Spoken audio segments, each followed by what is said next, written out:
Greenland ও Panama খাল দখলে যখন মরিয়া মার্কিন প্রেসিডেন্ট ডোনাল্ড ট্রাম্প, তখন তারই জামাতা জেরিড কুশনার বিলিয়ন ডলার প্রজেক্টের নামে হস্তক্ষেপ করেছে আলবেনিয়ায়। এমন অভিযোগে গেল কয়েকদিন ধরেই ট্রাম্প জামাতার উপর ক্ষোভে ফুঁসছে সেখানকার সাধারণ মানুষ।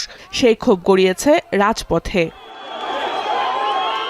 বৃহস্পতিবার জেরিড কুশনারের বিলাসবহুল পরিকল্পনা বাতিলের দাবিতে বিক্ষোভ করে কয়েক হাজার মানুষ। সে সময় দেশটির ক্ষমতাসীন প্রধানমন্ত্রী ইডি রামার কার্যালয় ঘেরাও করে তারা। এমনকি দেশ বিক্রি ষড়যন্ত্রের অভিযোগে তার পদত্যাগ দাবি করে আন্দোলনকারীরা। Albania is not for sale.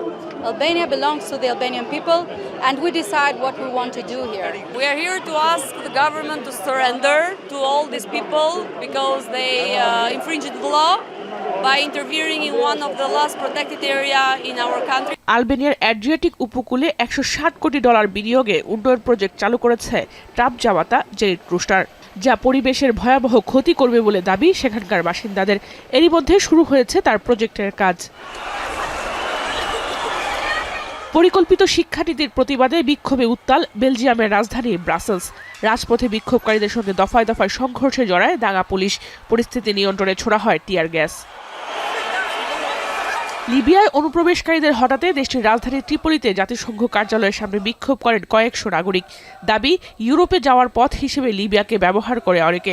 এসব অনুপ্রবেশকারীরা লিবিয়ার পরিবেশ নষ্ট করছে। ويسرقون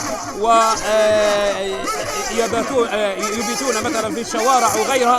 هذه ظواهر لم تكن في المجتمع الليبي. গেল কয়েকদিন ধরেই সরকার বিরোধী বিক্ষোভে উত্তাল বলিভিয়া।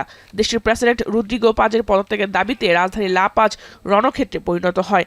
বিক্ষোভের জেরে বলিভিয়া জরুরি সহায়তা বাড়ানো হচ্ছে বলে জানিয়েছে ওয়াশিংটন। কয়েকদিনের অবরোধে দেশের রাজধানীর বেশ কয়েকটি হাসপাতালে দেখা দিয়েছে অক্সিজেনের সংকট।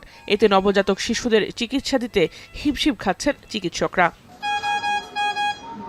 জাহানারা ভুইয়া, এখন বিশ্ব। Lily premium gold soap 24 carat gold এনে দেয় রিয়েল গোল্ডেন গ্লো।